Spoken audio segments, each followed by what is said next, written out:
Selamat pagi, siang, sore, malam, subuh, kapanpun Anda nonton video ini. Eh, Kali ini saya ingin ngomongin Meikarta ya. Ini beberapa waktu lalu sempat mencuat eh, peristiwa yang sangat hangat sekali ketika pihak pengembang Meikarta menggugat eh, orang-orang yang sudah membeli, lalu kemudian ya begitulah. Karena intinya yang ingin saya bicarakan bukan persoalan politiknya, politik pertanahan dan lain-lain. Saya akan kembali ngomongin soal bahasa. Saya akan bicara soal linguistik.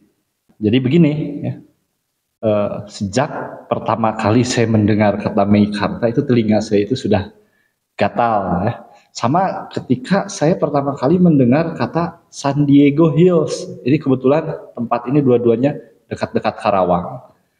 Hal yang paling membuat telinga gatal itu adalah karena dua tempat ini ada di Tatar Sunda, ya. Ada di bumi Pasundan, ada di tanahnya orang Sunda. Jadi saat itu saya sempat berpikir betapa mudahnya dan betapa enaknya jadi orang kaya, tinggal beli tanah, beli tanah, beli tanah, tidak usah memperhitungkan legacy, tidak usah memperhitungkan heritage, kemudian bisa seenaknya ngasih nama, ngasih nama, ngasih nama. Padahal bagi bangsa manapun, yang namanya nama itu adalah label yang khas. Memang saya pernah mendengar gitu, Shakespeare pernah ngomong what is a name, what is a name that which we call a rose by any other name would smell as sweet gitu ya, kalau nggak salah itu kutipan dari Romeo and Juliet. Ya iya, mungkin buat Shakespeare nama itu nggak ada artinya. Tapi bagi ilmu pengetahuan, nama itu hal yang sangat penting. Misalnya begini ya, biologi itu punya konsensus soal nama. Setiap spesies yang baru ditemukan itu diberi nama. Nama itu label yang khas, gitu. Baik bagi makhluk, benda, aktivitas, peristiwa, ataupun tempat di dunia ini. Nama ini muncul dalam kehidupan manusia yang kompleks sebagai instrumen yang penting justru. Dan karena instrumen penting dia memang beragam-ragam, tapi bukan berarti kita bisa seenaknya gitu ngasih nama. Apakah misalnya orang-orang yang punya San Diego Hills, kemudian Meikarta, kalau di Bandung itu juga ada tempat namanya Riau Junction misalnya, itu memikirkan tidak perasaan dari para penduduk asli yang memiliki legacy dari tempat itu. Dalam hal ini ya orang Sunda itu punya pola sendiri sebetulnya dalam soal nama. Dan nama ini saking pentingnya manusia lahir itu ada dua atribut yang langsung melekat. Nama diri dan tempat tanggal lahir. Kita tahu ada ilmu tentang nama ya. Namanya onomastika. Jadi onomastika ini ilmu tentang nama. Dia punya dua cabang ya. Antroponimi ini yang membahas nama manusia, dan kemudian toponimi, ilmu yang membahas tentang nama-nama tempat. Dan nama yang diberikan manusia manapun, bangsa manapun, suku manapun, penutur bahasa manapun, itu akan selalu terkait dengan unsur-unsur lingkungan. Tidak akan ada tempat berbau laut misalnya bagi masyarakat yang tinggal di pegunungan, dan begitu juga sebaliknya. Masyarakat yang tinggal di pesisir itu tidak akan memberi nama tempat yang berhubungan dengan gunung. Ini bisa dibuktikan ya. Dan ini teori ini pernah dikemukakan juga dalam bukunya Duranti ya. Juga dalam bukunya William Bascom kalau saya nggak salah. Jadi nama itu penting gitu. Dan bagi orang Sunda, penafsiran dan analisis kritis pada pola penamaan tempat itu tidak terjadi dengan seenaknya dan begitu saja. Saya seorang Sunda, walaupun tidak full 100% Sunda. Saya adalah seorang Sunda. Saya dibesarkan dengan budaya Sunda, dengan memperhatikan dan menyimak budaya Sunda. Saya juga membaca banyak literatur tentang Sunda. Dan orang Sunda itu tidak sembarangan kalau ngasih nama. Dan buat saya, bagi saya ada sesuatu yang sangat mengganggu ketika melihat orang datang ke sini dengan duit yang banyak, beli tanah, beli tanah, beli tanah, lalu seenaknya gitu ngasih nama ke tempat-tempat yang baru dia beli. Kalau orang Sunda itu sekurangnya memiliki beberapa pola ya dalam ciri toponimi zaman dulu.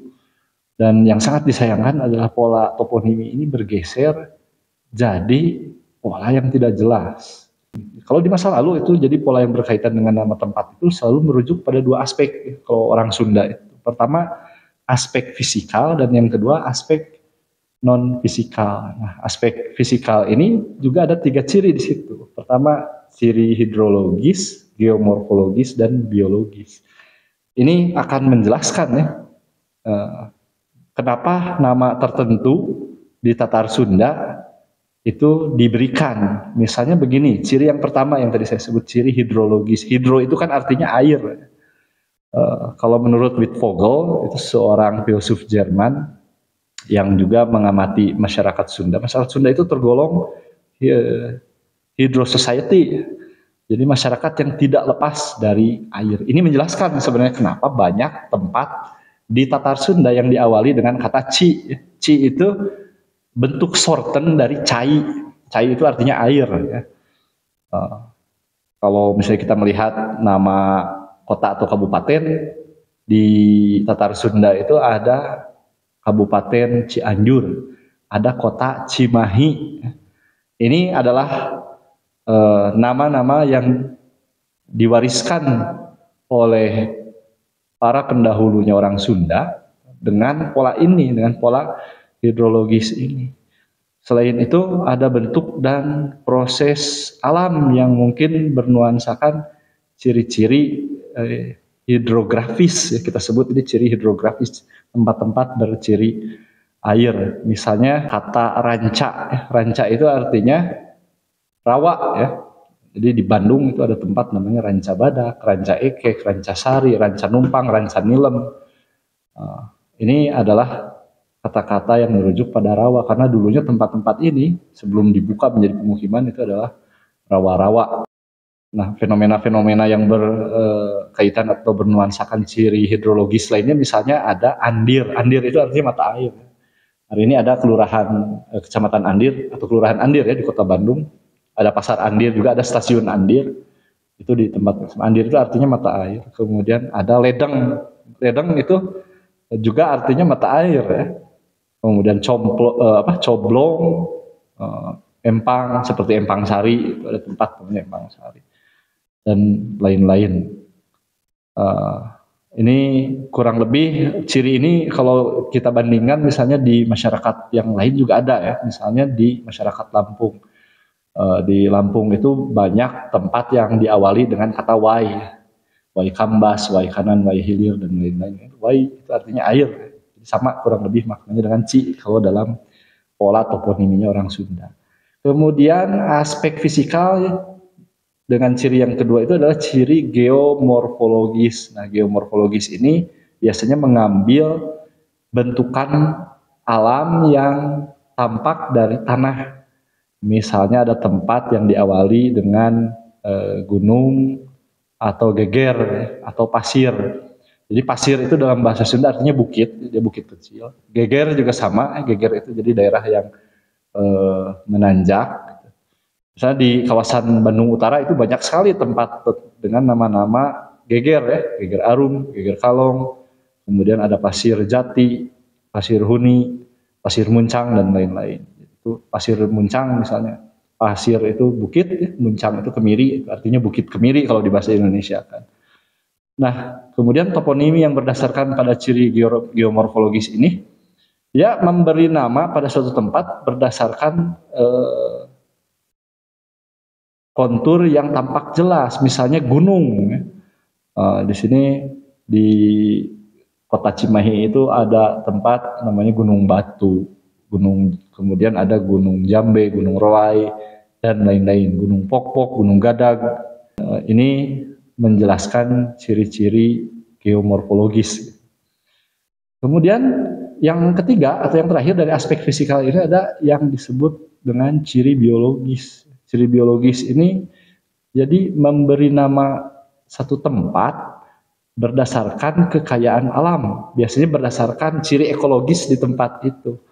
Misalnya begini ya, di Bandung ada tempat namanya Kosambi. Kosambi ini nama pohon ya, Kosambi. Nah, hingga saat ini di Tatar Sunda itu banyak saya tempat yang menggunakan nama pohon atau tumbuhan. Misalnya kota Garut itu diambil dari nama pohon Garut. Kemudian di Garut sendiri itu banyak sekali nama yang nama tempat dengan ciri biologis ini. Misalnya Bayongbong, Sentul, Takokak, Kedawung, dan lain-lain. Di Kabupaten Bandung misalnya ada tempat namanya Dangder, Calingcing ya. Calingcing itu ya dari pohon calingcing gitu. Ada juga yang menggunakan aspek ciri biologis dengan nama binatang. Misalnya Cimaung ya, ini di Kabupaten Bandung. Kemudian Cimaung itu adalah gabungan ya dari pola hidrografis tadi dengan ciri biologis. Ci itu air, maung itu harimau. Kemudian misalnya ada tempat di Kabupaten Garut namanya Maung Nyangsang. Ini beneran ya. Jadi Maung Nyangsang itu artinya maung itu harimau, nyangsang itu nyangkut. Jadi harimau nyangkut, nama tempat harimau nyangkut. Nah, itu 3 ciri fisikal. Kemudian ada juga aspek non fisikal. Nah, aspek non fisikal ini ada berapa macam ya? Kalau saya tidak salah itu ada 2 macam ya. Pertama sosial dan kultural. Jadi sosial itu misalnya begini, ada tempat namanya Pandai. Pandai ini karena di sana dulunya ada pandai besi.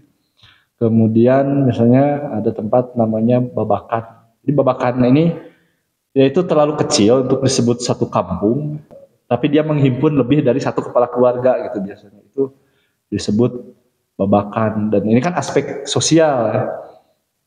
Kemudian aspek kultural itu biasanya berhubungan dengan legenda. Nah, ada tempat namanya Sangkuriang.